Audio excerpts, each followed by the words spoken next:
All right. Welcome, everybody. So this is, we are here in a first event, a kind of Provocations workshop. My name is Mira Henry. I'm faculty at SCI-Arc and also one of the graduate thesis project research advisors.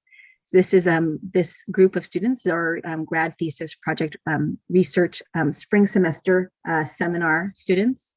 And this Provocations event we're really excited about. I'm excited about the format. Thank you, Jackie Bloom, as a coordinator for organizing this. This is an opportunity for students to begin to think about what it means to formulate a position and a project.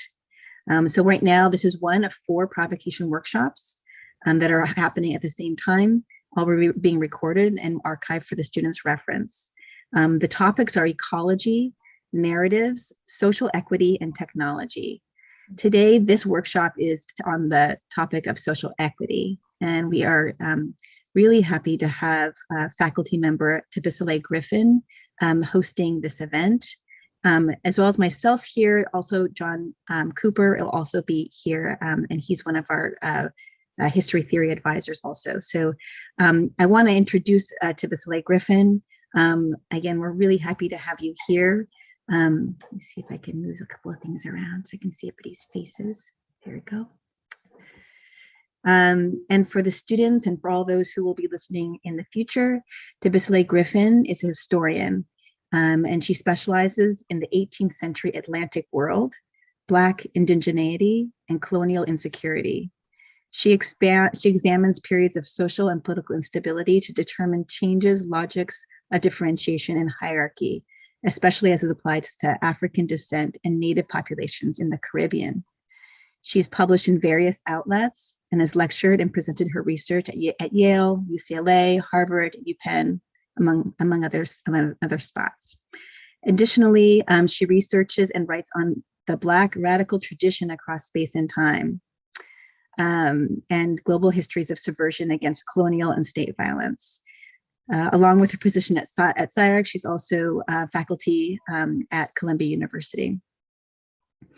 And I'm going to turn it over to Thabisile to kind of get us started. And I just want to personally thank her for being here and bringing these conversations with so much depth and specificity. It's been a long time coming. So thank you so much, Thabisile, and welcome.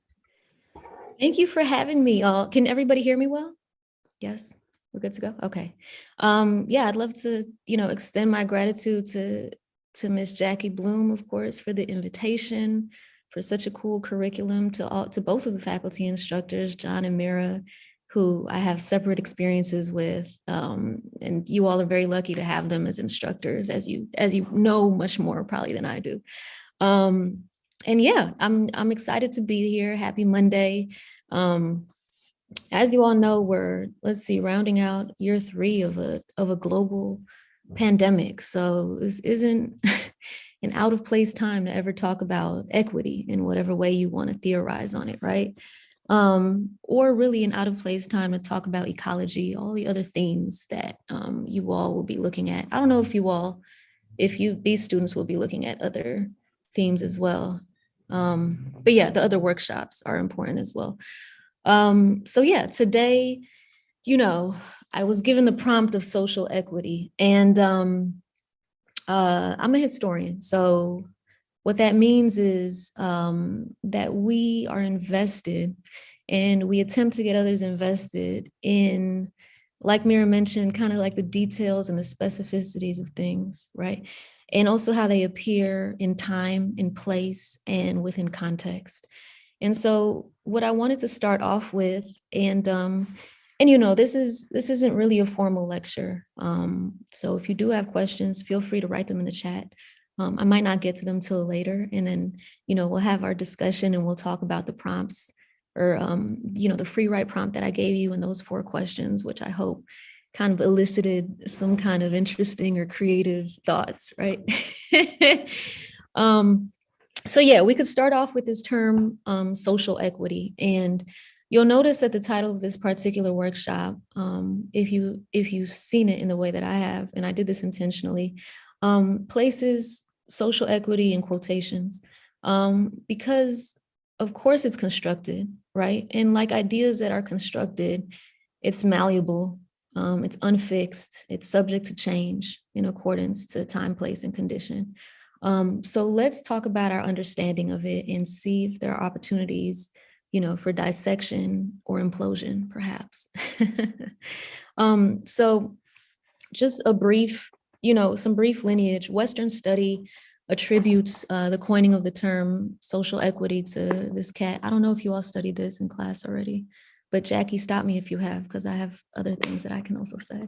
But Western study attributes the coining of the term social equity, right, in quotes, the actual term, to this cat named H. George Fredrickson in 1968. And Fredrickson was an academic, he was a theorist, most interested in the field of public administration and multi-level and local governance.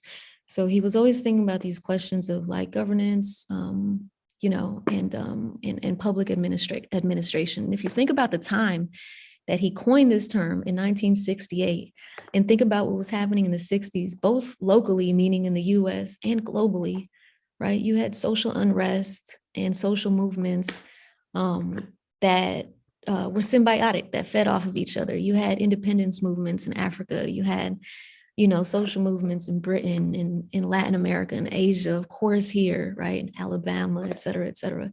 The civil rights movement, of course, is probably the easiest one that people think about when they think about the 60s. So he coined this term in 68, the actual term, and he developed this theory, like I said, in efforts to remedy a glaring inadequacy in practice and thought, which was, no doubt in response to the social movements of the 60s. And he suggested that this concept of social equity be like a third pillar for public administrators. And it would hold the same status as the other two pillars that he suggested were the most important. The other two pillars were economy and efficiency. And so social equity was supposed to be the third pillar with just the same amount of importance as the other two for public administrators. And then since then, social equity has been understood as a necessary achievement, to ensure rights and public services to people. And the term itself kind of reemerges every once in a while in public discourse, especially after seasons of uprisings, after multiracial, but especially Black, undocumented, Indigenous, queer, differently abled, et cetera, organizations have put enough pressure on establishments, ranging anywhere from strikes to fires, for something to change, right? For something to change, something to transform. And so this is kind of when social equity, since the 60s, has kind of reemerged within public discourse. And although the term social equity is located by Fredrickson, and then also by numerous scholars as having roots in the writings of like Aristotle, Plato, and then later on, like Enlightenment thinkers in the 18th century, to attribute the origins, this is one intervention that's kind of important when you think about social equity as a term and as a set of ideas, right? To attribute the origins of, fair treatment, horizontal distribution of resources and care, impartiality, et cetera, all the other tenets of social equity, only to the musings of European men throughout history is both sloppy and incorrect, right? And so there's much scholarship on this idea of social equity, which is I'm not going to get into, but if you do decide to do research on it, just keep that in the back of your head, because that counter history of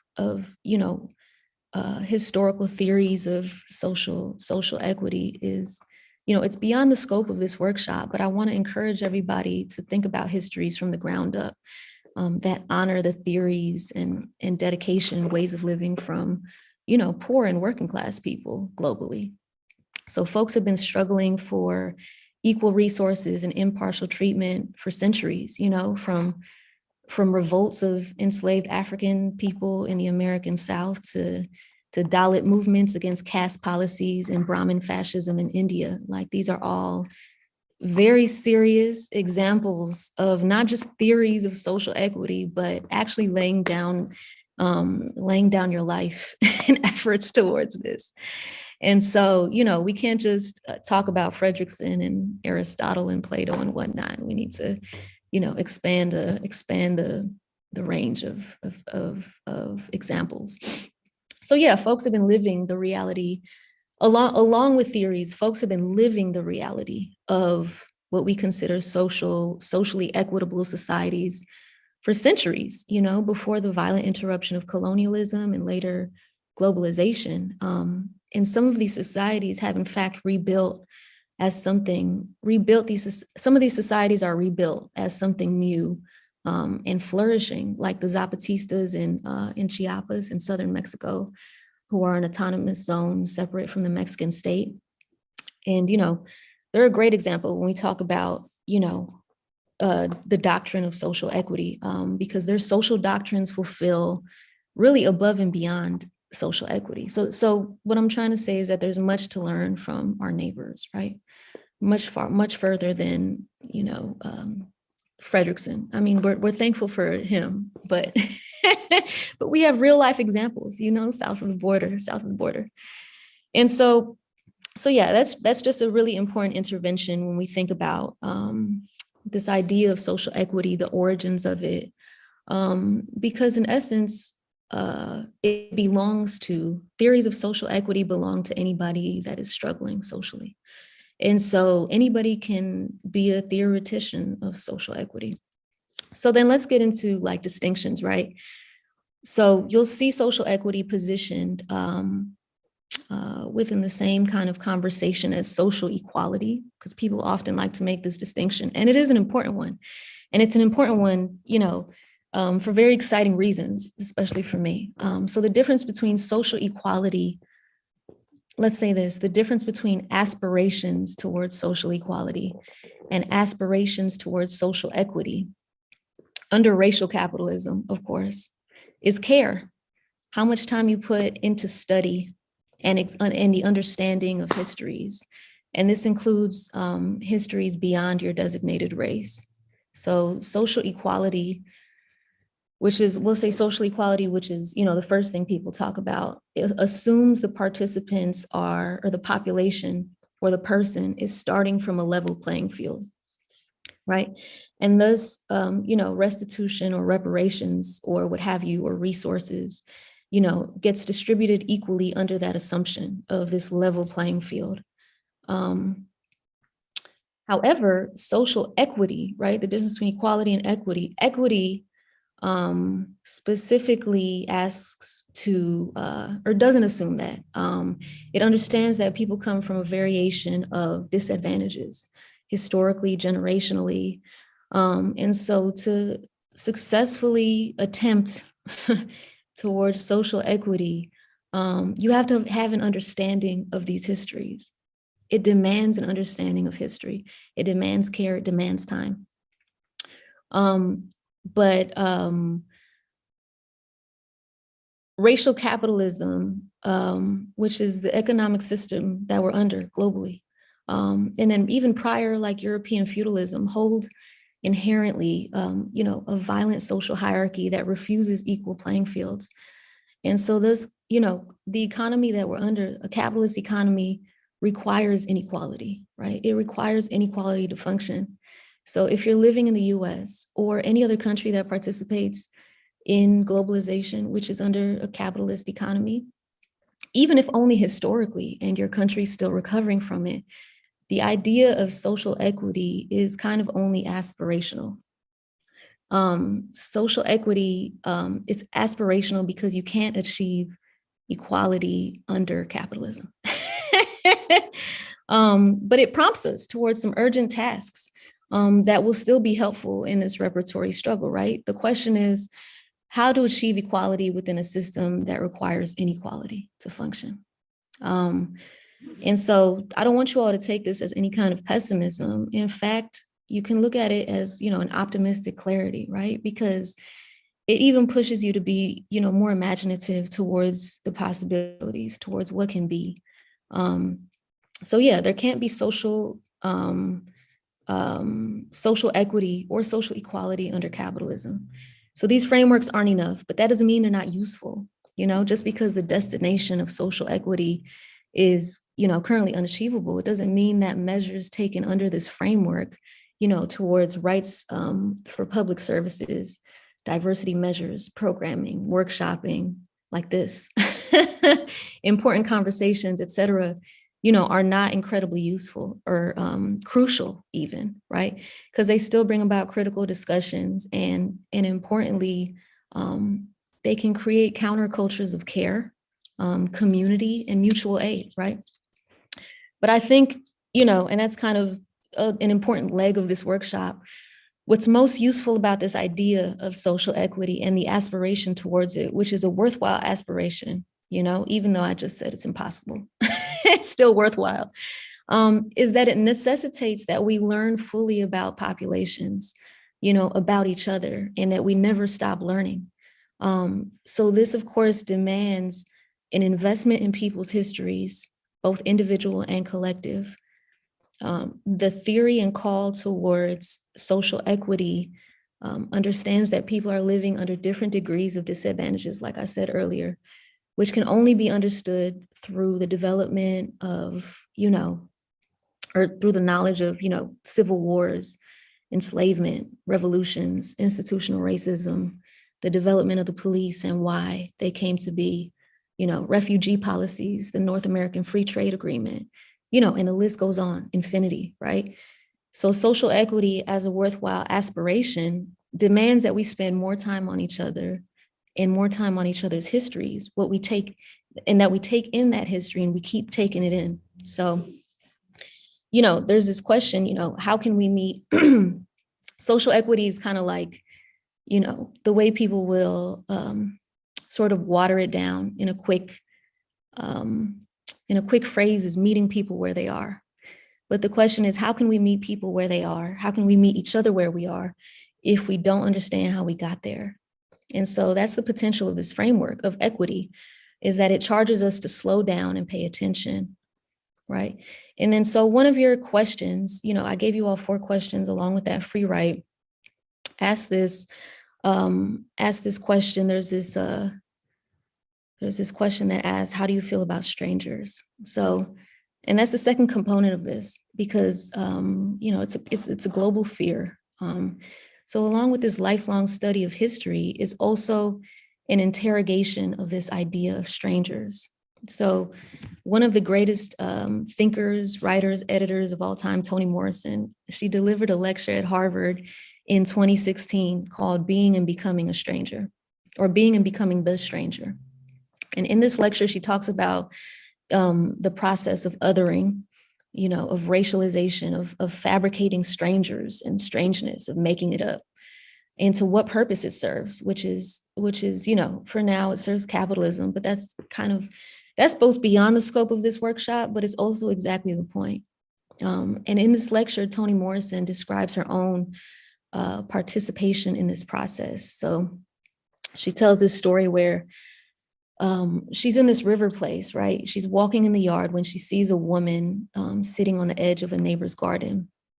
And there's a homemade fishing pole in the water about 20 feet from her hand. And Toni says, when she sees her and she sees this woman sitting on the edge with this fishing pole, a feeling of like warmth and welcome washes over her. So she starts to walk towards her. She walks right up to the fence that separates her from the neighbors. And she notices that this woman sitting on the ledge is wearing men's shoes, a man's hat and a sweater over a long black dress. And she's a Black woman. And she greets her with a smile and they start talking, about recipes and children.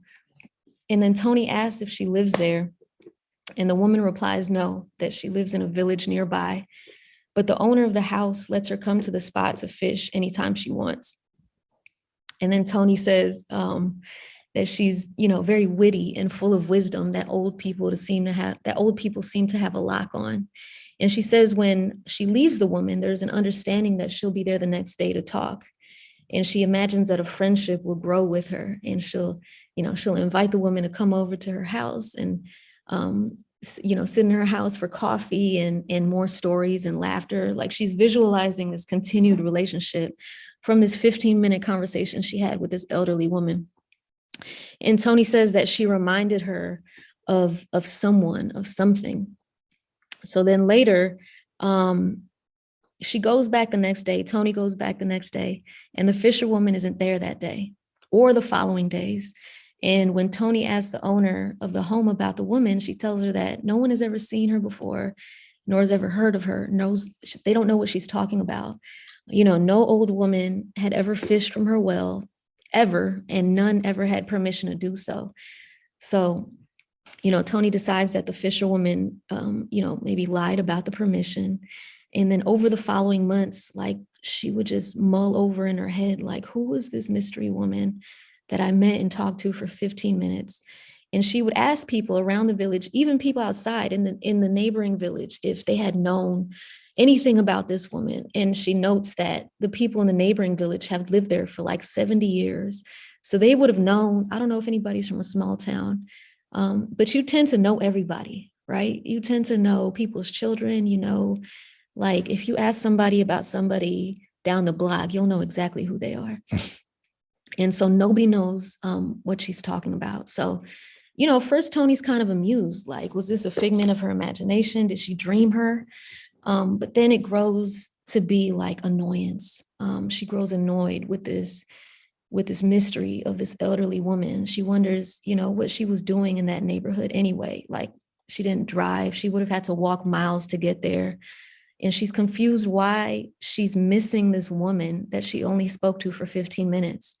And she says, let me quote this because Toni's words are more perfect than I can, summarize. She said, I get nowhere when she's thinking about why she's, fixated on this idea of the woman. She says, I get nowhere except for the stingy explanation that she had come into my space next to it anyway, at the property line, at the edge, just at the fence where the most interesting things always happen, and had implied promises of female camaraderie, of opportunities for me to be generous, of protection and protecting. Now she is gone, taking with her my good opinion of myself, which is unforgivable. And isn't that the kind of thing we fear strangers will do? Disturb, betray, prove they are not like us.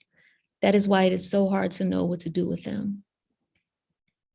And so, through this imagining, right, whether she imagined this woman or not, she kind of created who this woman would be for her in her head by the way she was dressed, by the fact that she was elderly, by the familiar conversations that they had, by, she says that, this elderly woman reminded her of something or someone, by the fact that she was dressed kind of strangely, not strangely, but, differently, with a man's hat and a man's shoes and kind of like an old sweater over an old, black dress.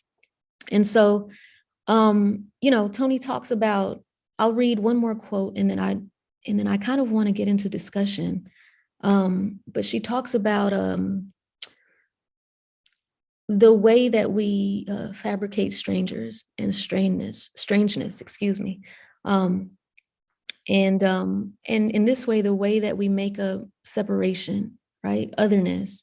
And later on, when it becomes institutional, it becomes a racialization, right? And it becomes much more violent. It's much more violent than Toni's example of this fisherwoman. But this behavior, you'll notice, should be quite familiar to you. We all do it, right? And it's often flattened in society as like, stereotypes, but it's something much deeper than that, right? It's an intervention that we fail to take with ourselves. So Toni talks about these tools that separate us. So she says the resources available to us for benign access to each other, for vaulting, not tools that separate us, but the possibilities to remedy this, right? To think beyond the creation of strangers every day.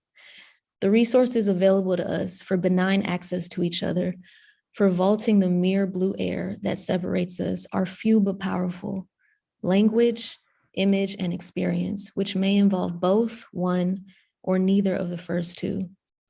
Language, which is saying, listening, reading, history, perhaps, can encourage, even mandate, surrender, the breach of distances among us, whether they are continental or in the same pillow, whether they are distances of culture or the distinctions and indistinctions of age or gender, whether they are the consequences of social invention or biology. Image increasingly rules the realm of shaping, sometimes becoming, often contaminating knowledge, provoking language or eclipsing it. An image can determine not only what we feel and know, but also what we believe is worth knowing about what we feel. And so that was, I believe, the question of strangers was also one of the four that I gave you all. But for this workshop, you all were tasked to create a theory or / practice of architecture for people. And within your own practice, like within the whole career of architecture, you deal with both language and image, right? Obviously. And of course, experience. And so I wanted to see how we could stretch ideas of and potentialities of architecture, right? Architecture for people. So I'll go ahead and read out this prompt just to refresh. I said, create a theory / practice of an architecture for people. Imagine that it not only serves the needs of the lower class, but uplifts these populations in care and dignity. This includes working class communities, undocumented people, service workers, neurodivergent and or differently abled populations, as well as our unhoused neighbors. Imagine that it also works in harmony with the natural and social ecosystem as opposed to restructuring it. Your theory / practice must answer to the following. Are these private, public, or other spaces? What specifically do they include? How is ownership negotiated? How do beauty and aesthetic fit in? How will it be sustained? Which populations will you be providing this practice to? What are foreseeable conflicts and how are you envisioning overcoming them? And so, with the question of social equity, right, it's quite open-ended. There's many words for it. There's many terms for it.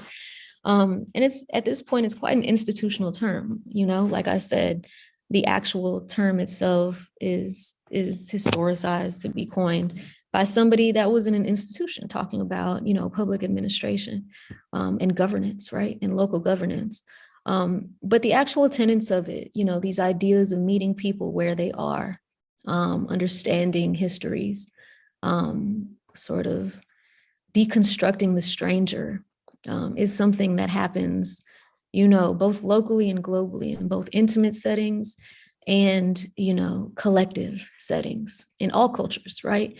And that's really, that's also beyond the scope of this class. We can find any population on any land that practices these tenets. And more than likely, if they practice these tenets, they're in defense, right? They're in defense of these tenets because the prevailing economic system demands otherwise, right? And so you all as burgeoning architects, it's important to see what role you play in this question of restitution, in this question of care, in this question of study and interrogation of the stranger.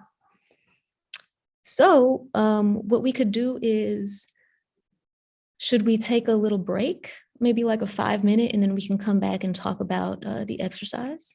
Or do you all have any questions first?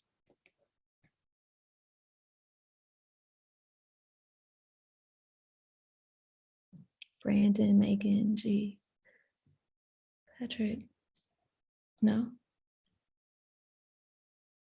Mira, John. I think that sounds good. Thabisile. I think taking 5 minutes, and then maybe do we want students to be, so we'll come back and start picking up on some of the questions upon our return?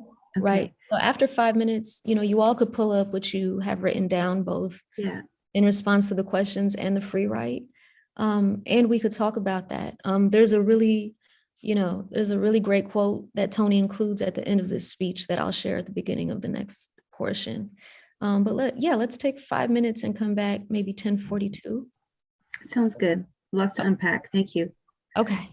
Great.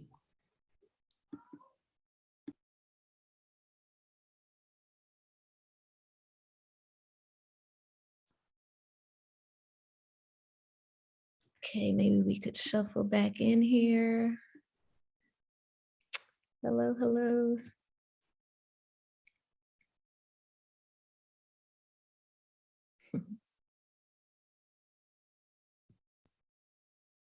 Sophie Damon, UFAG.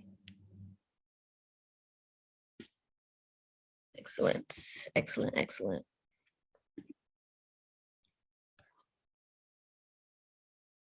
Okay. So welcome back, everybody. That was a quick 5 minutes, huh? So yeah, that was, a short meditation on this idea of social equity, and also its potentials on how we can change ourselves mostly, right? Not necessarily on how we can change the world, but ourselves.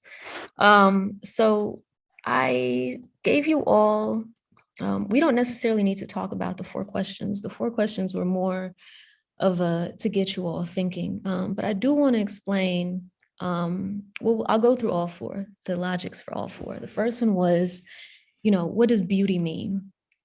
And as I start to understand more and more, the prevailing discourse in art form, in architecture, beauty is such a pillar of this discipline. And it's a word so very malleable, much like other words and ideas, right? It can mean different things in accordance to context.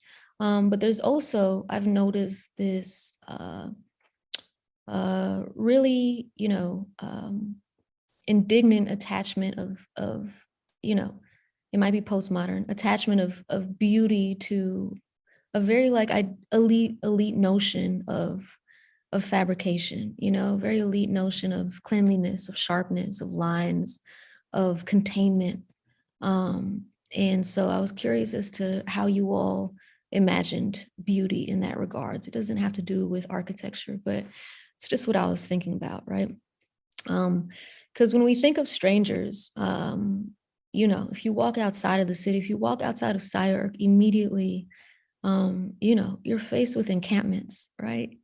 You're faced with houseless folks, you're faced with working class people, undocumented people, laborers, workers, service workers, business people, middle class folks, all types of people, right? Everybody is stranger for the most part, unless you recognize their experience, unless they're familiar to you, like this elderly woman was to Toni.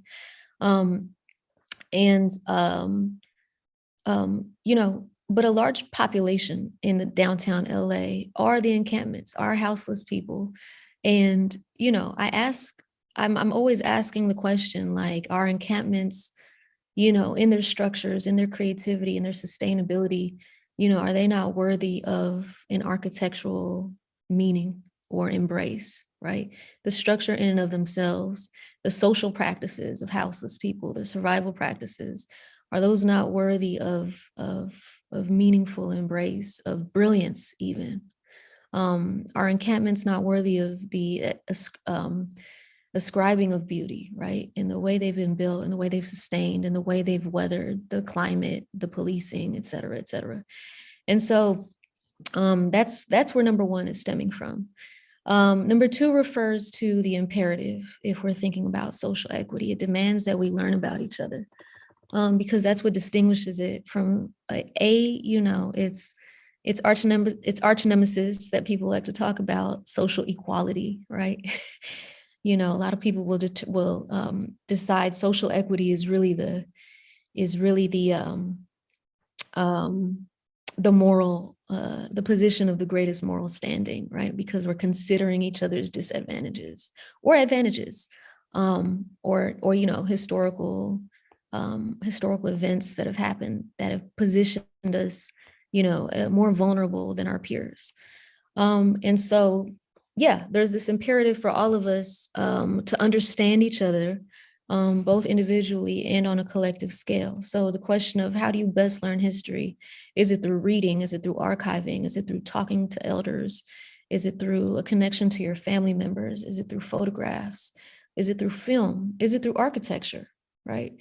Number three, how do you feel about strangers, right? That's, I think, based on the end of the short lecture, that's pretty self-evident why I asked that. And number four is a really important one to me, and it also calls about Toni Morrison. She's been heavy on my mind lately. But number four is the question: what does paradise mean to you? Because this class is on provocations, and I think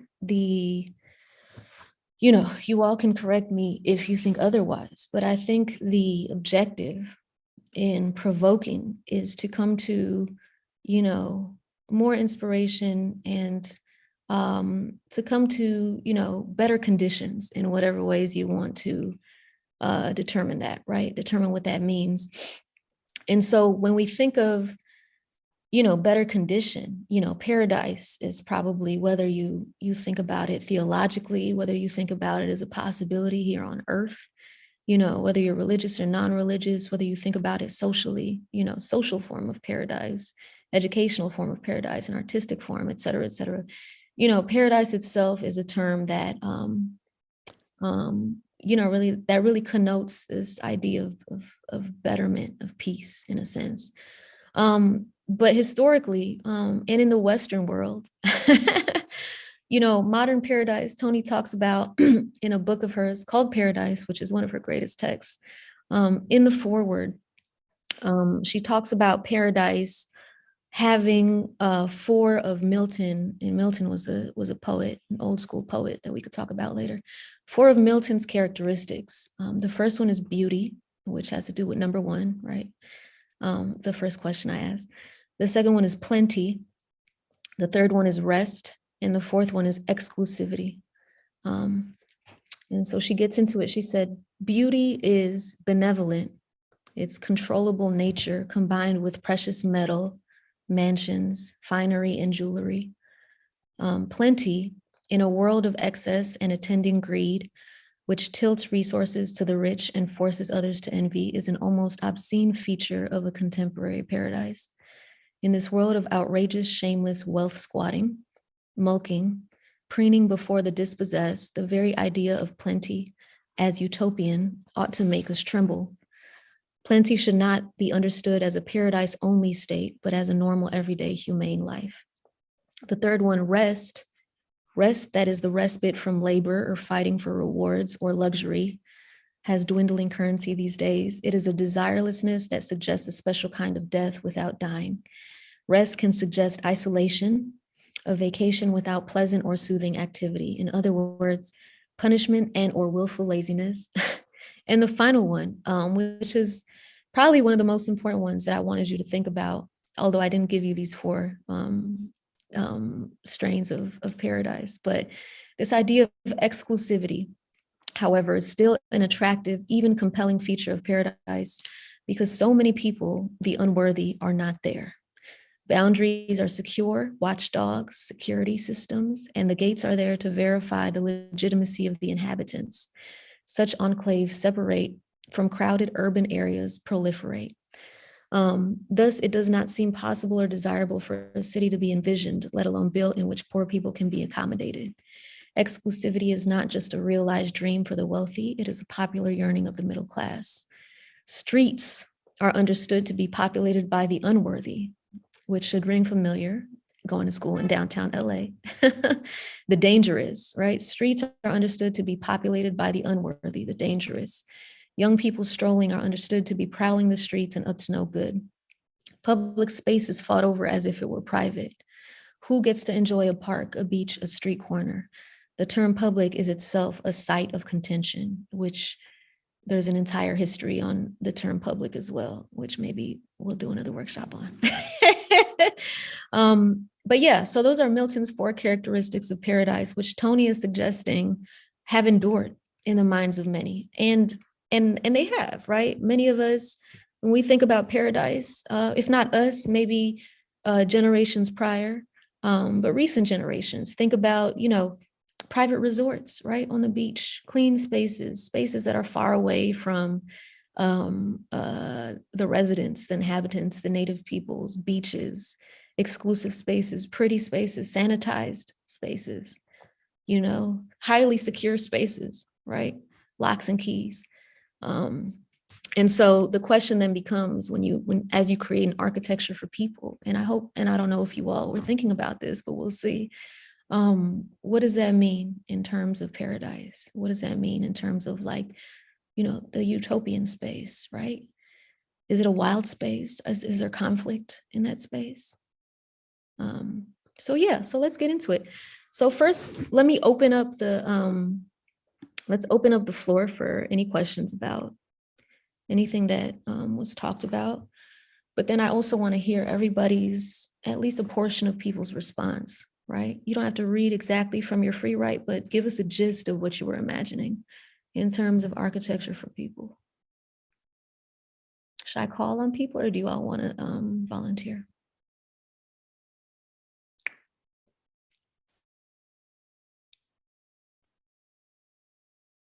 Sophie, you're looking directly at us. I'm so glad you volunteered. No. I had a feeling you were going to. That's good. So what should I? Tell us about your free write. Tell us about your free write, or tell us about your initial thoughts to the prompt or to the lecture that was just heard. Tell us what you think about social equity in terms of just as a term or as a broader idea, as an abstract. Okay. I was thinking about what does it mean for something to be for people, and how, what I said it's easy to say something is for people with a big P, but eventually it would always be for some people and against others, not directly against, but then not necessarily for either. Is it for the people when it's not for the elites, when it's accessible? How can something architectural, like a building, uplift populations? What did I write? Okay, it's what happens in its enclosures, and the best we can do is create an enclosure welcoming and nurturing and maybe challenging enough to perpetuate these new actions and create new communities, because it's the program of the architecture that matters, because it creates. Anyways, that's what I was thinking. I was thinking about the idea of the building itself versus what's happening inside of the building, and how at the end of the day design can't provide solutions for problems that aren't architectural. So that's what I was mainly thinking about. And what else? Yeah, that was the direction. Okay, so you had a few contentions, and all of them are valid. They're all good. So you'll notice on the prompt, because I had a feeling that this might get a little pushback. The title of it was Architecture for People, not the People. So of course you were free to imagine whatever population, with the inclusions of the populations that I asked you to think about. But imagine people enveloping, whatever came to play. And then your second contention is that, which will be great for people to talk about, is design can design do anything beyond architecture? Is architecture disconnected from social social ills or social inequities?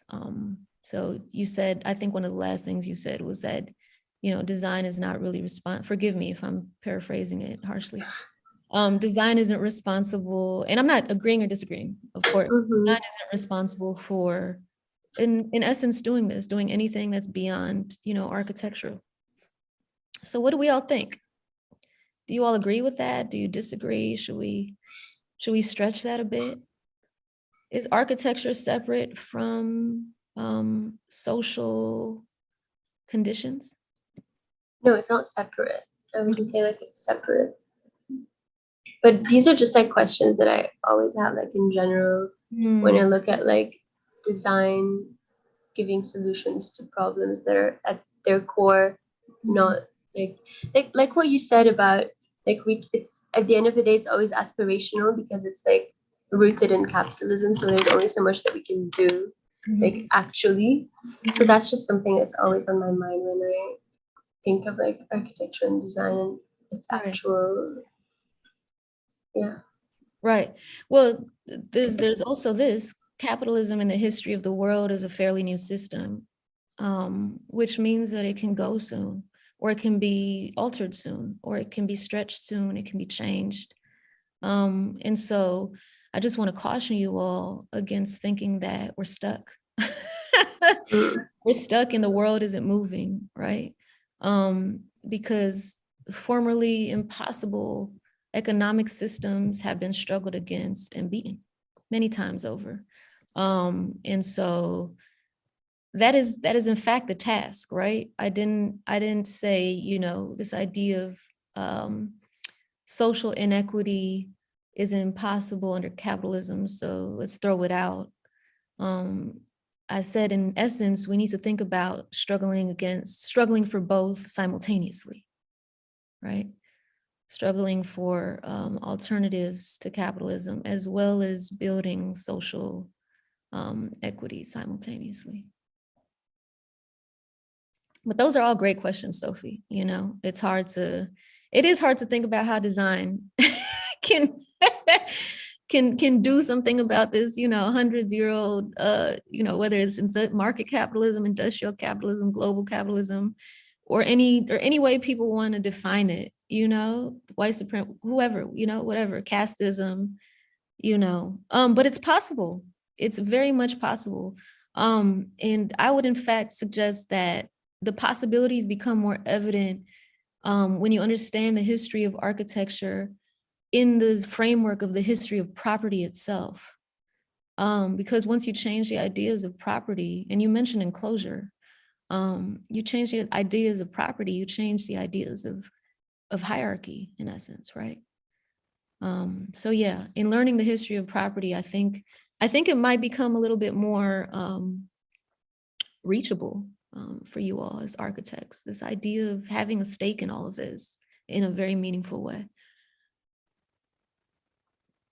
But what do the rest of you all think? Sophie's like, I'm not going to talk again. Yeah.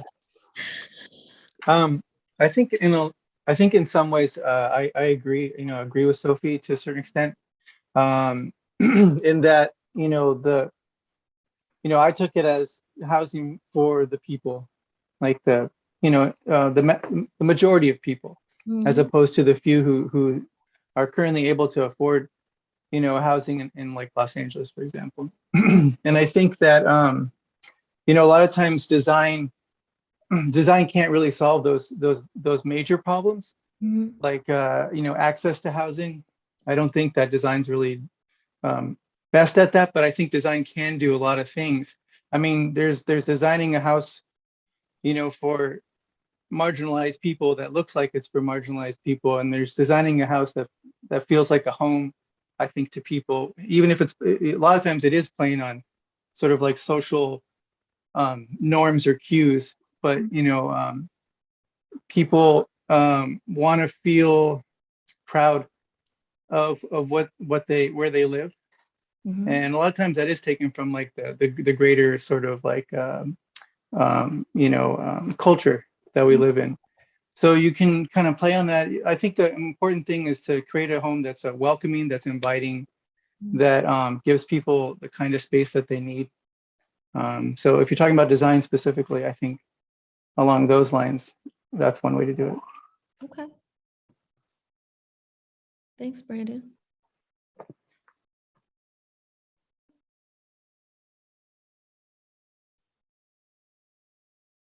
I've been really interested with how the history of design and architecture has reinforced gender stereotypes. So in this conversation about the home, like I think one thing where I find some hope in in the way that in the past, like just the design of the single family home has prioritized the man has the office, the woman has the kitchen or the sewing room, like these gender stereotypes. Okay. I reinforce these stereotypes, then we as designers have the power to break those stereotypes. So I think I'd like to believe that architecture can play a major role in affecting social change. Like if we recognize the way that it's supported different systems in the past, then we can figure out ways to dismantle those moving forward. That's a great point. That's a great and very material point to all of this. I think a broader question could be what encompasses design and what encompasses architecture. And you all would know that more than I would. So the floor is open. What does design mean and what does architecture mean? So we could figure out the limits and possibilities.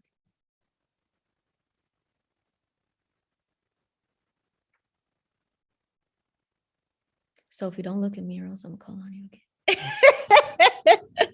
again. G or Patrick or Ezio? Yufei?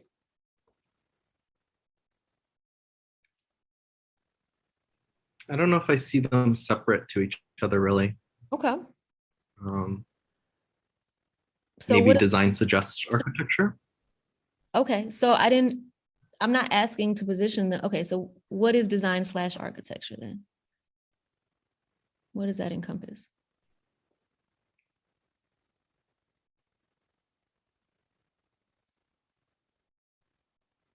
Patrick. Oh, you're frozen. Let's see. I think Patrick is frozen. I'm also thinking. Oh, he's thinking. Okay. Anybody else? What is, if you do consider it one and the same or separate, tell me about design / architecture. Mira said something. I would add the word the practice of architecture. Okay. This is something that was in your prompt, which I think was the word practice, right? Okay. So we could say when we come at this question, which is so layered and important that you're asking, to me, there's a question of let's say what does an architecture do, and what does the practice of an architecture do, right? Because the practice suggests a sort of temporal, something that has kind of unfolds in time, is a practice that may exist before a building or a landscape or a site is actually developed, right? This kind of way of thinking about, because it gets to your question about histories and showing up, or attending to place and to people, right? So I would just add the word practice to the table here, as we're to think about what kinds of agency or ways in which we can create a process of care in the context of architecture. I think the word practice would be really important. For sure. That's a great point. Thank you, Mira. So yeah, let's talk about what does the practice of architecture entail? And there's not an incorrect answer, of course, Damon, what do you think?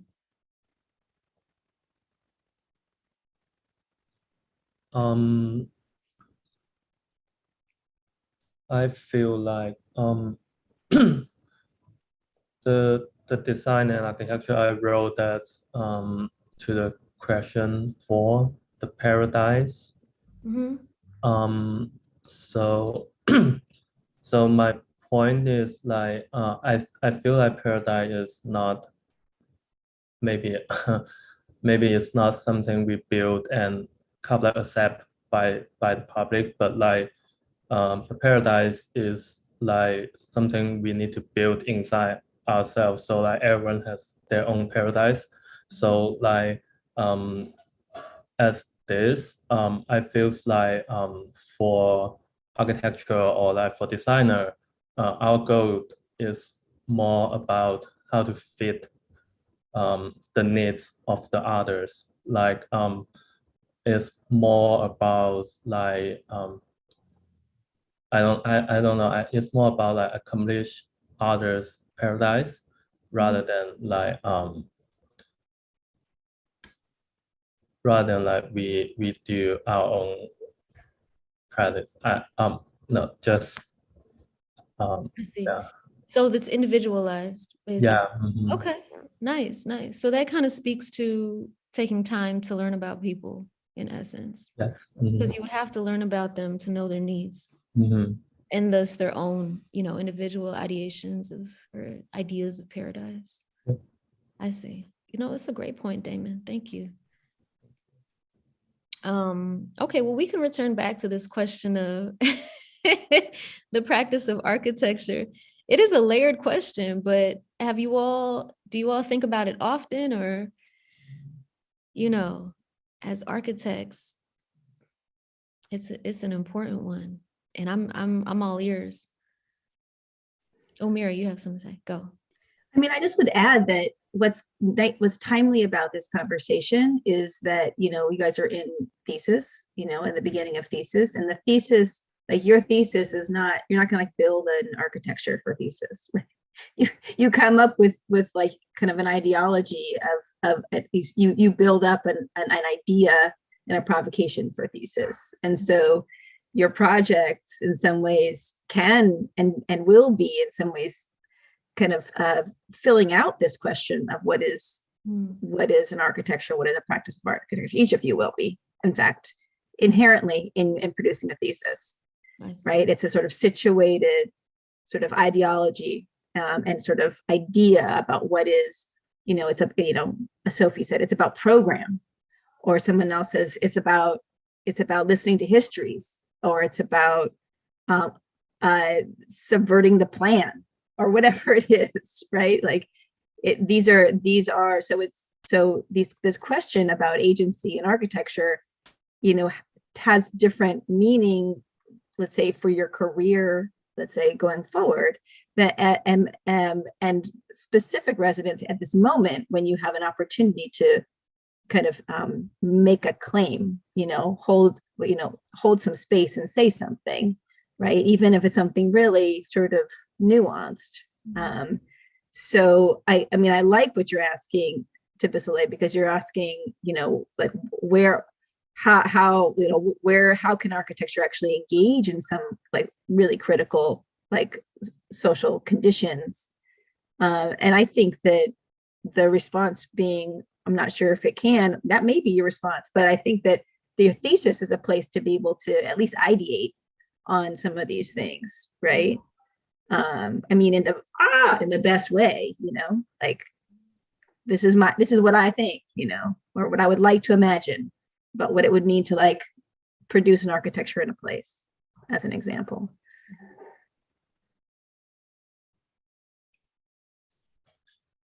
I also just wanted to pick up on something, Thabisile, that you said, and thank you for bringing all of these things into contention. I've got kind of like many things I feel like I'd like to ask and talk to you about. But there's one thing that really stood out to me, which was this idea of the autonomous zone within the context of a kind of overarching and dominating and seemingly ineradicable racialized capitalist world order. That sense of kind of debilitation or paralysis in respect of this powerful other, with all of its histories and its apparently kind of unattachable hold over our immediate futures. This idea of the autonomous zone, to me, is such a powerful one, especially when it's materialized in the real histories of autonomous peoples, whether those they're the Zapatistas or the Maroons, and I think also because the idea of an autonomous zone, I think it's always prefigured before it's materialized. But it may exist as a political territory, as a space within a space, at whatever scale. But in order to come into existence, it has to be prefiguratively modeled. And this is where I think it's so exciting for you to bring these terms into the context of architecture, because I think there's one thing that architects and architecture students are good at, like what their practice involves, is modeling stuff. And it's that fundamental kind of gesture that it can be seen already, that which does not yet exist. And the sort of audacity of deploying one's collective creativity kind of together to imagine and draw and visualize and bring into existence. That to me seems to be a tremendous kind of power that the discipline of architecture has, that it, as well as the power of kind of language and to image and to kind of dream. And I feel this, and of course, paradise is the kind of prefigurative model par excellence. And I think one could look at histories of architecture, which are the histories of the attempt to pre-model and visualize paradise. And I think especially like the Islamic traditions within which the idea of paradise is so paramount. Alhambra, or the gardens of Agra, or this idea that paradise, in fact, it can be modeled and it can be materialized within very specific controls, conditions. And I think, to just transpose that onto the act of thesis, that thesis is like one's kind of first major attempt to prefiguratively model an autonomous zone of future possibility that takes account of and draws on the kind of histories that you've brought in. I think there's a really extraordinary kind of opportunity. So just, thanks for bringing in that language to model it in that way. John, that was beautifully said. Thank you for speaking about it in that way. Definitely using thesis as, a chance to creatively model, autonomous zones, alternative paradises, for sure. Thank you all. Yeah, I hope through this prompt, even if it kind of just propelled you to maybe buck up against it or question, certain ways that it was framed. I hope it stretched you in the, when you think about the possibilities of yourself as an architect, right? As a designer. I'd love to hear from other people if you've attempted to create an architecture for people in consideration of these populations or, these natural forms. Did anybody kind of draw something out? Something material? Did you imagine anything material? Did you free write anything? Any descriptions? Yeah, I don't have a conclusion, but I have something I want to discuss with you. Oh, go ahead. Yeah, can I share screen? Of course. Oh, yeah. Okay. We'll share screen. Do you see it? Oh, yes. Yeah. Wow. Yeah, basically, I try to, just some free writing, try to respond your full question. Yeah, but here is one example I think is really interesting. It recently happened in my country. So yeah, I think it's a good example about the architect and the how to design for people. So yeah, so it's a story. It's actually a TV show. Yeah, so the director will invite different designers, different architects to help to design the local house, to design some kind of renovation for local people. So the client is a farmer, and the farmer in very small town in China, and he feed five boys, and so when child's grown up, they hope they can have a very beautiful house, a very beautiful house for their fathers. And so this image is their original house, and this image, the middle image, is the farmer to show the architect their dream house. They think this white European style house is very beautiful. They like this style, but finally the architect doesn't think this is good, and finally he come up with this is a final project. Yeah, and it spent like 1 million and spent a lot of money.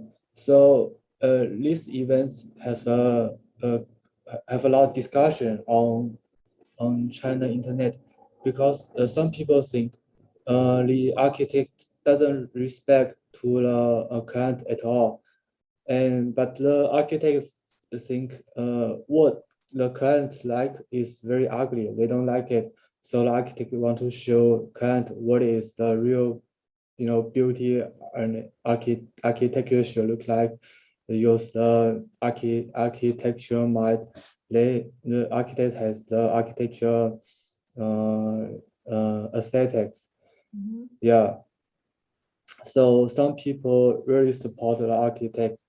They think, well, they feel like how can a farmer, how can a client know what is a real beauty looks like, what is a good style, what is a modern style. They feel like that, and the other people will think of will argue that it's the clients the own house, they can design, they can make a decision which style they prefer.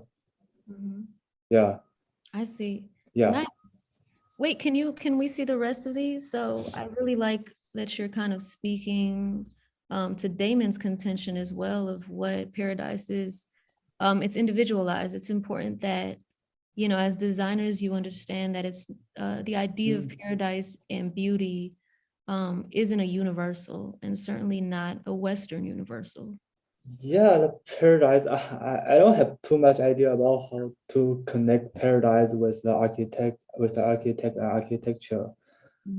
Yeah, so I think paradise, is in the future, the social productive will become very highly developed. So people don't need to worry about food, clothes, education.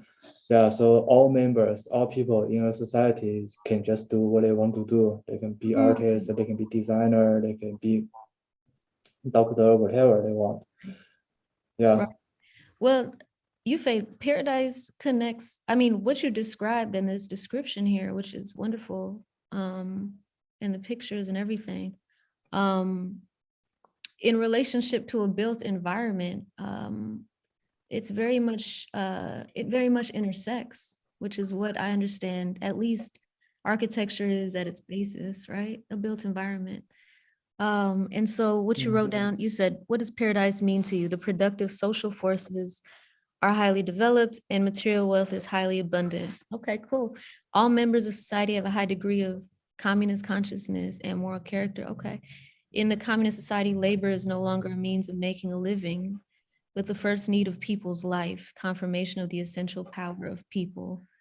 And I think that last line is really the most powerful one. So if you could take that and develop that in relationship to a built environment, I think you would have a very powerful thesis in terms, or even like an ethos as an architect, right? Yeah, we hope so. But in practice, sometimes we don't feel like architects has so much power to do that. We are not a government officer or city designer. You do have power. You absolutely do. And I only wish that, this workshop was longer, because I would give you examples of people with even less power than architects who have managed to, to turn the world over in both, positive and negative ways. So, I think that's kind of the point. It feels like that's kind of the point of Provocations, is to really inspire you all to push beyond the power that you think you have within the discipline of architecture. So for instance, if I really want to do something for let we say the homeless people, very close to me. I live in Little Tokyo, just 1 mile away from the ski road. Every time I go to the BOA, Bank of America, I will see these homeless people every day. Yeah. And sometimes they just yelling on me. I don't know what they're talking about. And sometimes they are just lying on a tent, enjoy sunlight. I don't know if they have enough food. Yeah, sometimes they will ask me for maybe $1, $10, like that. Right. Yeah, I really don't know what can I do as an architect to help them. I really don't know, actually. Yufei, but you're on the right track. Thinking about it, right? Thinking about these questions. Part of what, and I can give you like just a brief suggestion or maybe brief answers. So part of what creates the idea of houseless people is this idea of criminality, assigning a criminality to a body of people that look a certain way, that act a certain way, that smell a certain way, that live a certain way, et cetera, et cetera. So in the case of houseless people, Western society has assigned a criminality to people without property, to people that may look disheveled, to people that are neurodivergent or might, be bipolar or autistic, or you might not understand what they're thinking in their head or how they act, to differently abled people, people in wheelchairs, to people with darker skin, and the list goes on, right? But those are the primary markers of criminality for houseless people. And so by having that understanding, society is effectively able to argue that they deserve the conditions in which they're treated and in which they live. So then your job as a designer could potentially be to create a built environment that counters those assertions, if that makes sense. Yeah, I feel like we call them houseless people or homeless people, but actually they are jobless people or workless people, right?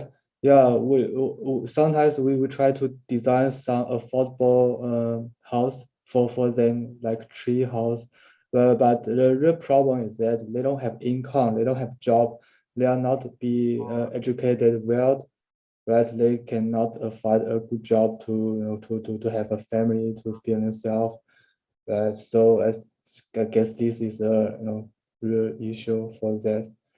Yeah.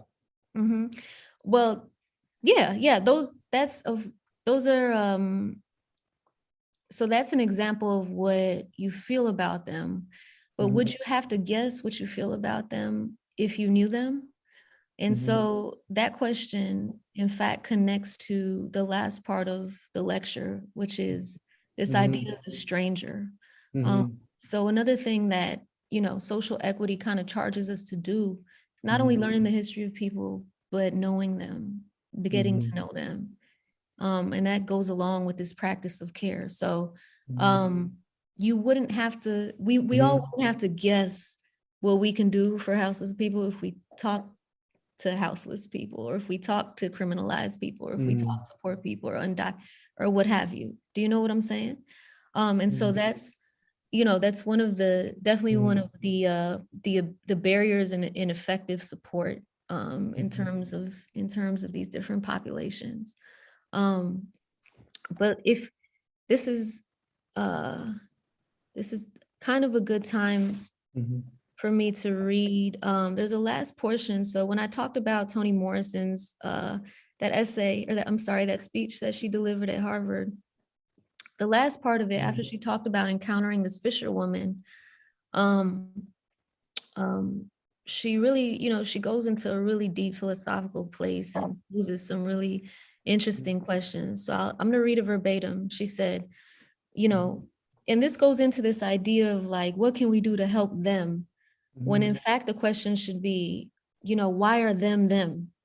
And why is them not us? If that makes sense. Okay, that's the idea of this, of, the intervention of the stranger. Toni says, why should we want to know a stranger when it is easier to estrange another? Why should we want to close the distance when we can close the gate?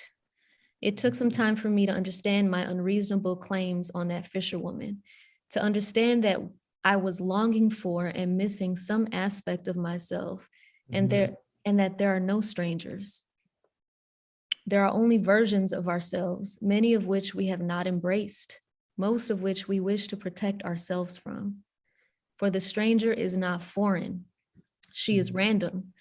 She's not alien, but remembered. And it is the randomness of the encounter with our already known, although unacknowledged selves that summons a ripple of alarm, that makes us reject the figure and the emotions that it provokes, especially when these emotions are profound. It is also what makes us want to own, govern, and administrate the other, to romance her, if we can, back into our own mirrors. In either instance, we deny her personhood, the specific individuality we insist upon for ourselves. And so there's one specific line in there. It says, there are no strangers, there are only versions of ourselves, many of which we have not embraced, most of which we wish to protect ourselves from. That's the real charge in all of this, right? In terms of, how can architecture affect change? It's to do away with the stranger, because we shouldn't need to wonder what the other person needs. We should be the other person, so to speak. Does that make sense, Yufei, and everybody else? Yeah, just too many information for me. Oh, sorry. You know what? I can email out. I actually have a scan of this essay that if you all would want to read it, I can email it out to you all. Thanks. Yufei, This is great. Yeah, Yufei, scroll down so I can see the rest of it, so the class can see the rest of this, please. For strangers. First impressions are essential, and if you meet a beautiful stranger, It's just all free writing. Just no, it makes. That's exactly what I asked you all to do. If you meet a kind older gentleman, you may feel very kind, but if you meet a stranger on a website, you might not be so friendly. That's great. And Yufei, like this presentation is so great because it's so generative. Like we can really learn from it. So you say if you meet a beautiful stranger, you might want to strike up a conversation with her. If you meet a kind older gentleman, you may feel very kind. So there's kind of these presuppositions that kind of will determine how you feel, what emotions are riled up when you meet certain strangers, right? Right. And what Toni is saying, that all those presuppositions, they're based on yourself. They're based on how you feel about yourself. So yeah, this was great. Thank you so much. In fact, Yufei, please send me this PowerPoint because I would like to go through it. Okay. Yeah. So I'll stop share. Yes. Thank you for that. That was excellent. Does anybody else have any questions or commentary or want to share? Oh, G, go ahead, please. Yeah, I have something to share in terms of the autonomies and the homelessness. Actually, that are also my research. This research. I think 2 months ago, I went to downtown to get my second vaccine shot, and I was driving to the downtown, and I saw the homeless people, and many other stuffs. But what's interesting and surprising me was the space are organized so well, like by themselves. Right. Like I saw people they have food, and they were having food in a certain spot area, and I don't know if that's organized or they just came to that spot to eat. And I saw people were doing push-ups, like as if they have a gym area or things like that, a trading area. So that was so like astonishing to me because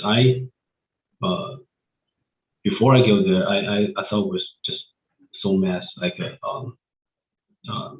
very like messed up, but I didn't realize the people could the people who live in that space could actually shape the space, an organized space, but themselves, maybe whether it's doing a purpose or subconsciously. And I have respond, right? I wrote respond to that research. I call it bottom up space, spontaneously formed space. It is space that is excluded by the mainstream and has the ability to discipline itself. Each participant in the space is a formulator of the space, changing and expanding it. It is the eliminator in the hierarchy of the space, the result of the capital taming space. It is the last place where the capital goes. The struggle for, and this is sort of a response to the question you gave to me, to us. The struggle for ownership of the space returns to the conscience with which it began to, in the face of the strangers, the subsequent manifestation of class will enable the division of these spaces. The beauty, however, is vividly revealed in these spaces. Human intelligence, the design for fairness and self-restraint can make space lively. But when the balance is broken, it requires a larger scale of the regulation to sustain this vitality. Space like this are not intended for anyone. It is the product of its time, its age. Its foreseeable conflict is that in the near future, it will once again become a profit-making field for capital until the next set of the space is born. So yeah, that's what the thought I want to share.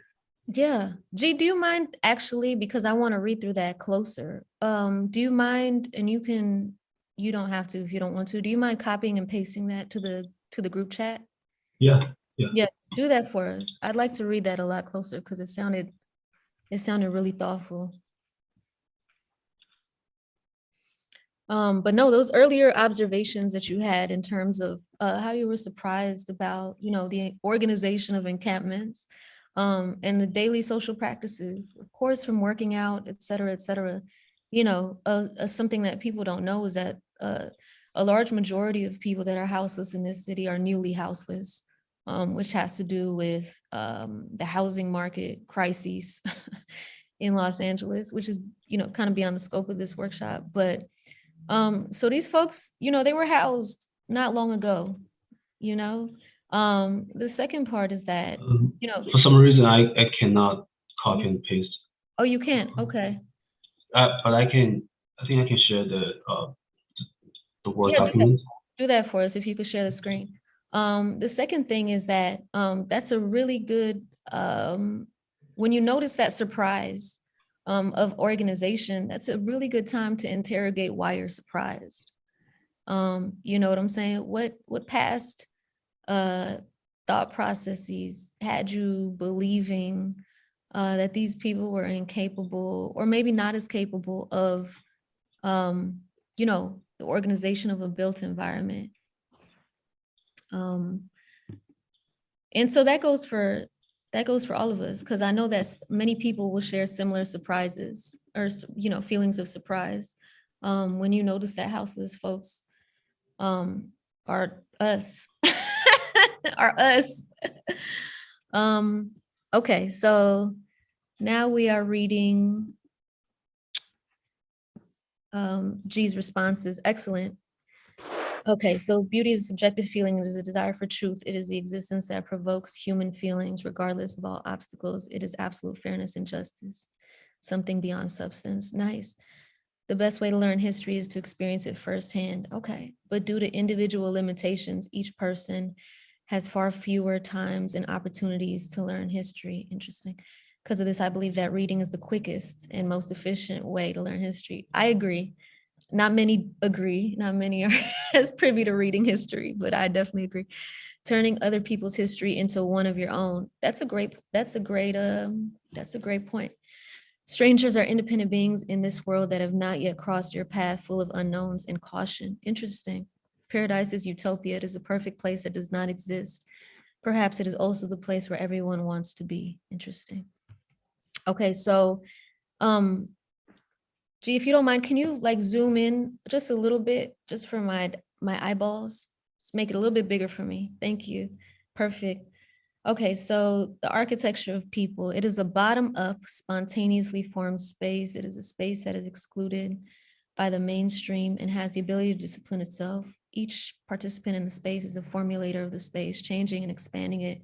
It is the eliminator in the hierarchy of space, the result of capital taming space, and the last place where capital goes. Interesting.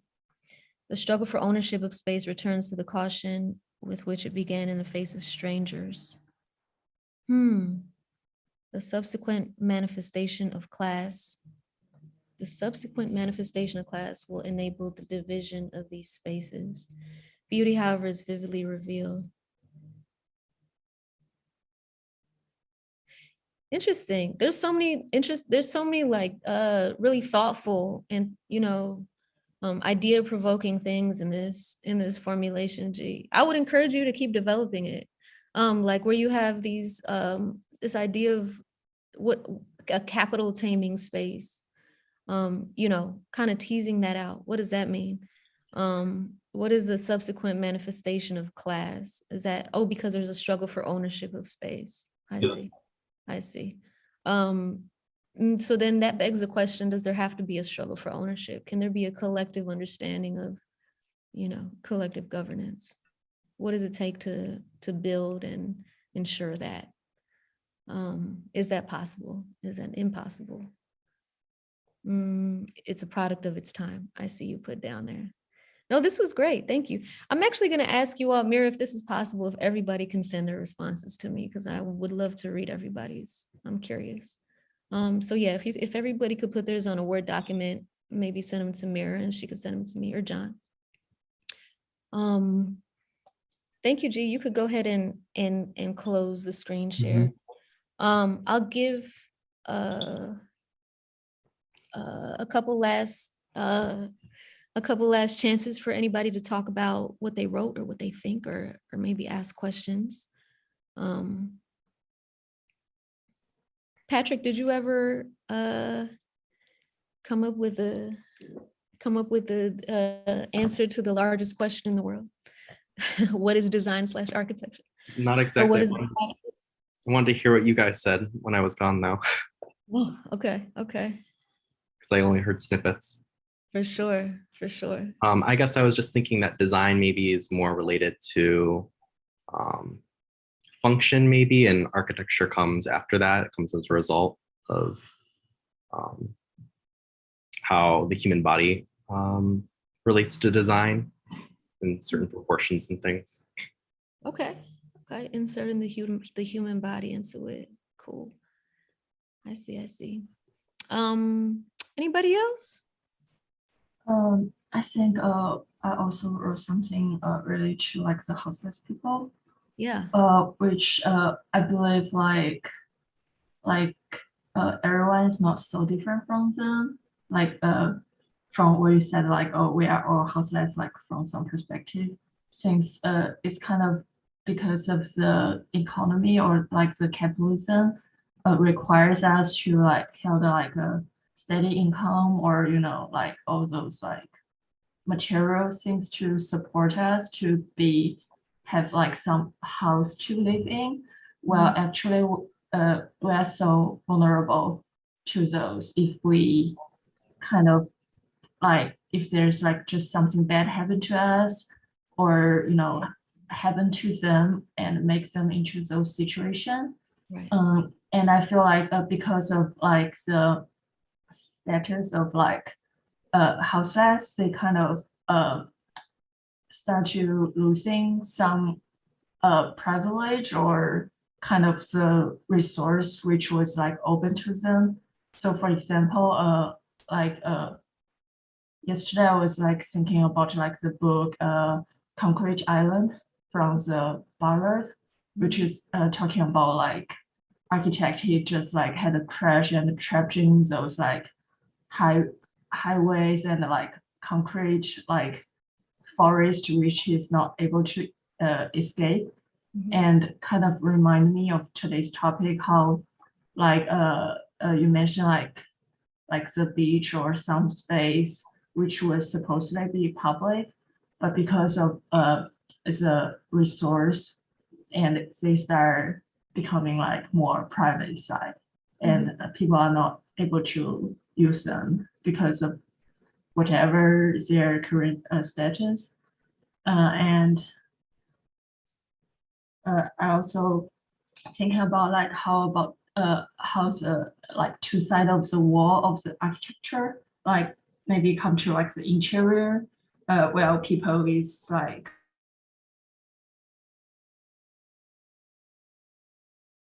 Uh-oh. Uh-oh, you froze, my dear. Don't talk. Pause. more having their like own. Can you hear me now? Yeah, but just start from the beginning of what you just said, because we didn't hear like the last 10 seconds. Like I was talking about like the two sides of the architecture.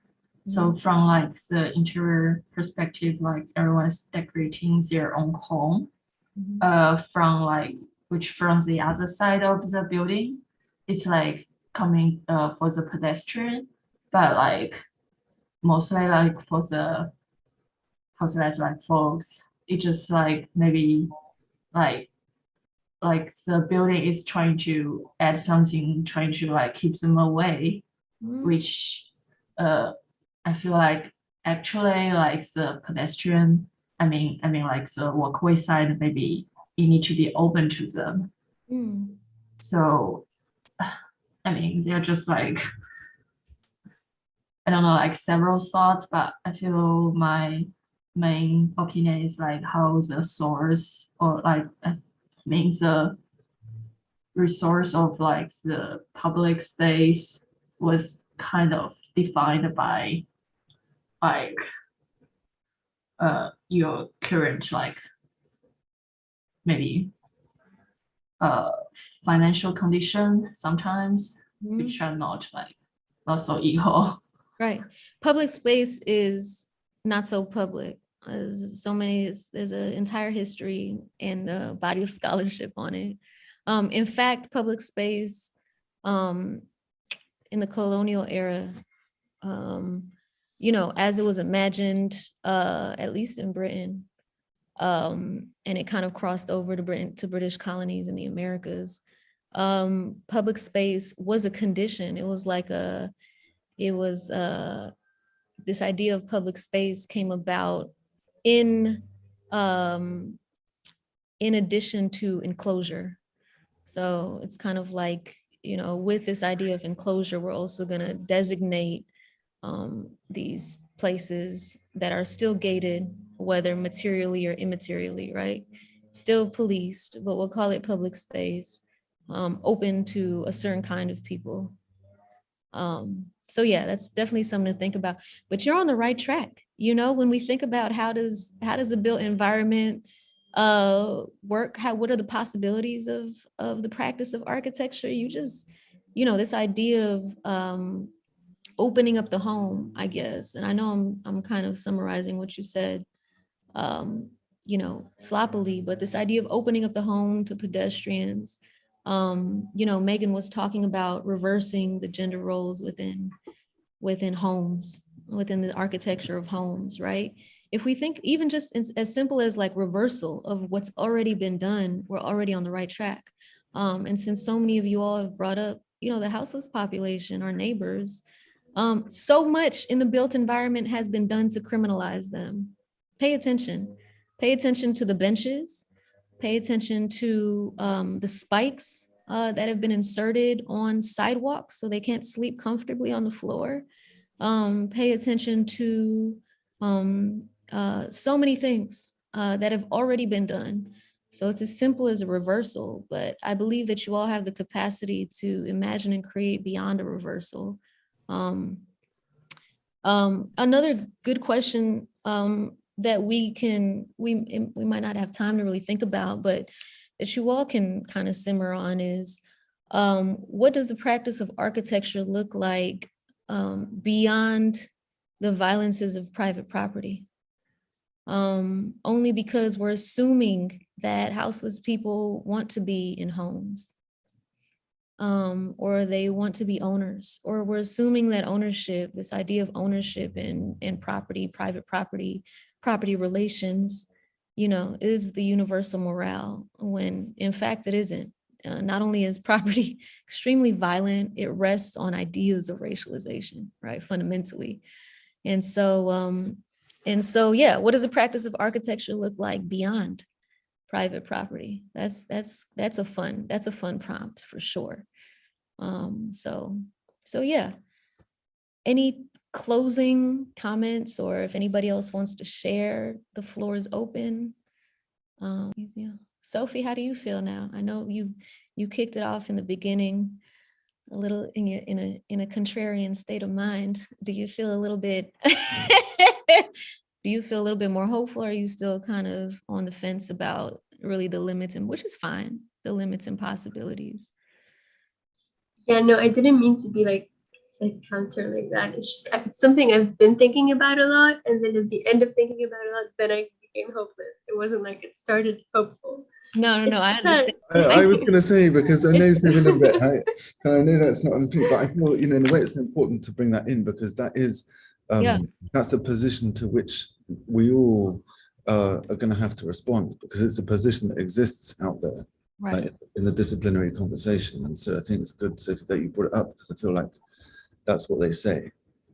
Yeah. I think kind of rehearsing how one responds to that. Right. Good practice. For sure. It was very useful. Thank you. Yeah, and I also think a lot about like the gap between like architecture and academia, and architecture like in practice but in theory, and then what happens in the real world. Mm-hmm. And because there are and that's sorry, I just lost my train of thought. But it's just like this idea in academia that we could have like great ideas, we could have like great thesis projects, and we can speculate so much.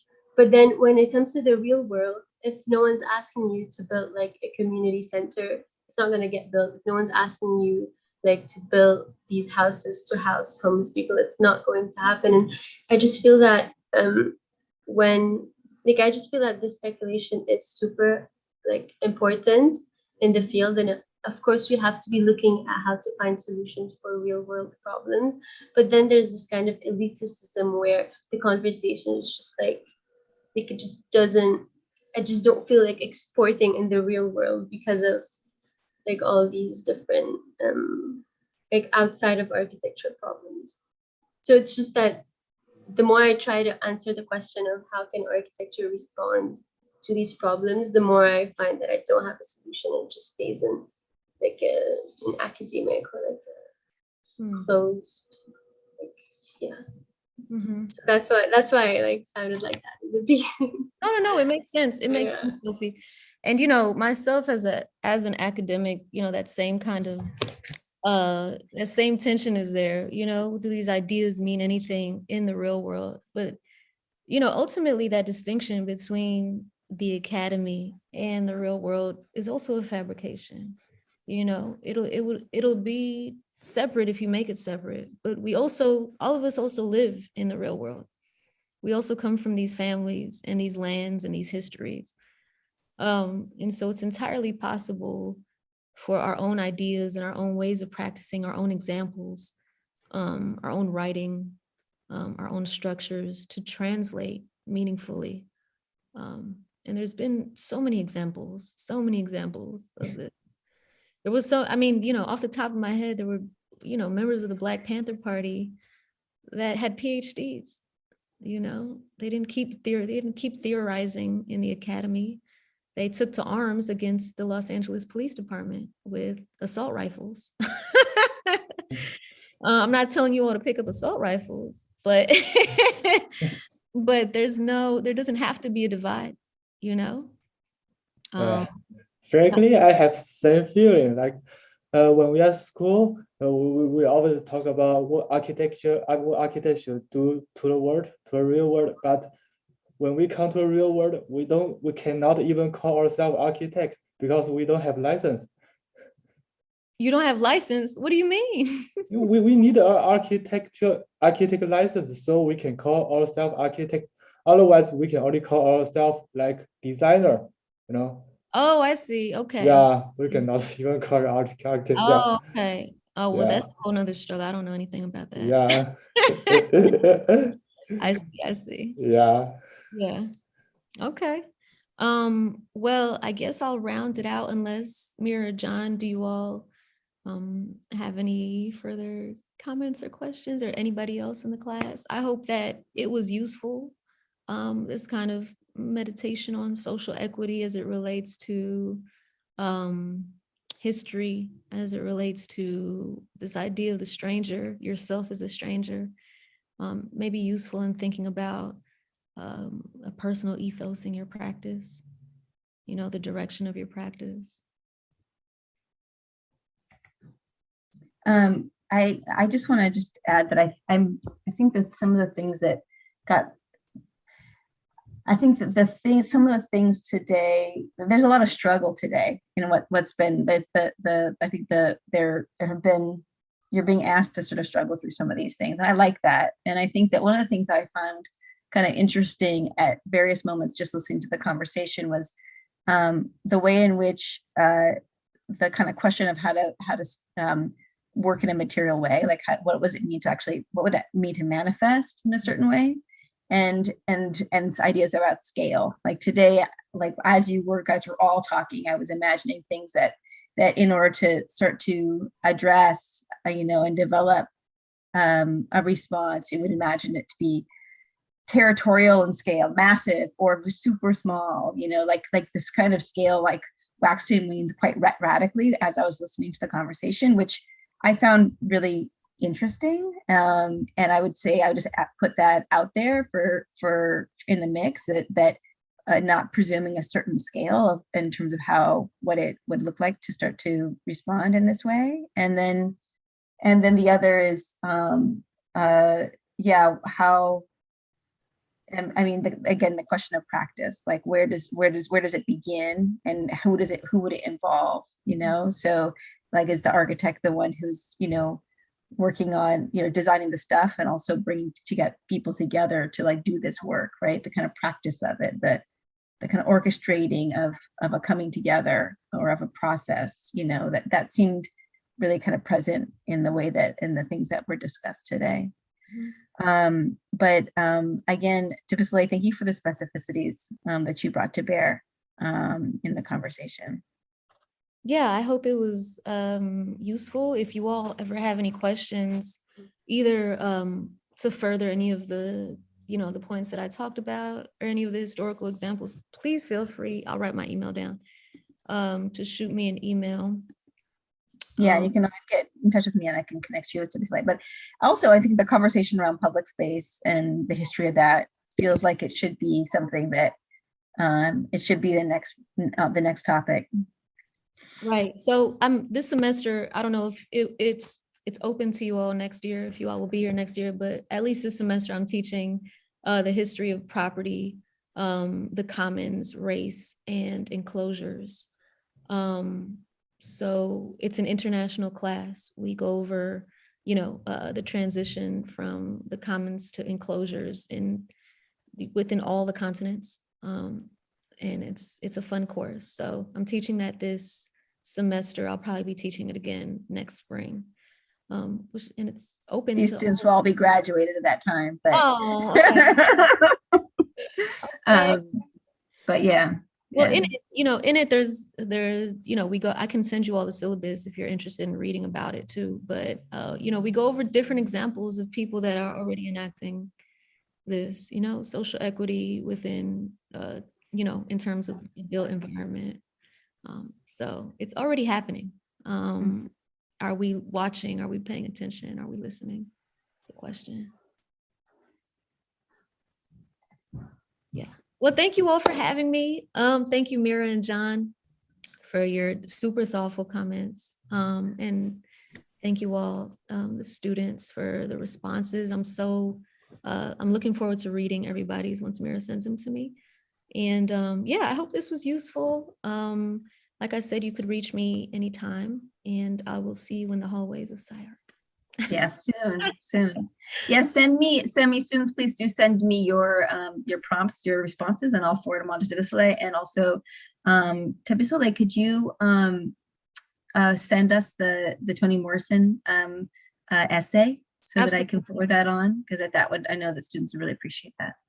Absolutely. It's a beautiful essay. It is indeed. Cool. And I Cool. find that, just one last point, you know, we often think of the struggle, you know, this struggle of, you know, social justice as being something of like, you know, capacity or, you know, limitations within discipline. When most of the time, I find that when we're honest with ourselves, it's because it's uncomfortable for us, because of the creation of strangers. So it's less about those limitations. We break through limitations all day, every day. You know, if you're a child of immigrants, you've broken through limitations. If you're Black and American, you know, the list goes on. Really, the you know, if we're being honest, it really is. We have a refusal to get to know people that are unlike us and understand them and sacrifice for them. So. I'd like to pose that just, you know, as the final comment of this workshop. And yeah, I hope you enjoy her essay. It can get very intense, but it's beautiful at the same time. Yes. Thank you so much for being here. Yeah, of course. Have a great week, everybody. Okay. Bye. Thank you. Thank you so much. Thank you. Thank you. John, do you wanna can keep the students on at all, or should we let everyone go? I mean, there's a lot to process from the last few hours. I mean, I think just, you know, briefly, just thesis specific. Just think it also shows like how productive just writing is as a practice. I mean, the writing, you know, that G shared and Yufei and others, you know, is really generative. And then sharing writing without, like, as a part of just like a free, non kind of judgmental, evaluative conversation, because these, you know, important topics are hard to think about. They are hard to find the right words and phrasings and tempos and everything. And can drive you a bit crazy if you just got yourself to like reading to yourself. And I think just like sharing with others is really super important. And so I mean, you know, your journals is a really nice format for doing that. And you know, if you're being advised by Mira or Jackie, I know they're really close readers. And I think some of you I'll be working with, and others with Marceline. To just encourage you all to, you know, make that writing part of your practice and find whatever way you can to develop your voice with others. Yeah. Thank you for that. All right, well, everybody, it was nice to see so many of you who I'm not advising, so I don't know very well, but it was really appreciate your candid responses and ability to share and kind of struggle through some of the content. It would be great to forward on content back to Thabisile. If you guys could share with me anything that you've written, or even reflections, if you hadn't gotten a chance to write for today, to go ahead and write a reflection, and so we can send it back over. And I would really think about it as doing it for yourself. You know, as you can see, she's an incredible resource and thoughtful soundboard. So if the topic is is at least part of it, is at all kind of influencing or seeding any of your work, highly recommend using this as an opportunity to develop an exchange with Thabisile, to be able to sharpen or kind of navigate, to try and be able to ground some of what you're doing in some kind of specific histories, or kind of politics of the now, right? So I think please do. I'm hoping that everybody can please send something to me so that I can forward them on.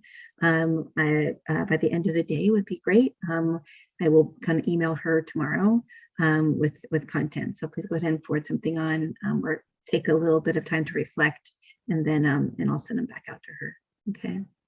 And I don't need to read them all. I won't read all the things you have. I'll just collect them and just send them off. I won't. I'll just do that so she can get it all in one batch, so it's not trickling in from her for her. So you can, I don't need to, I won't read all your documents if you don't want me to. It's fine. All right. All right. I think with that, we'll close out our live session, still, I guess, live, and have a really nice day and first day back on campus for most of you. I know I'm heading out right now to go to school. So looking forward to seeing everybody.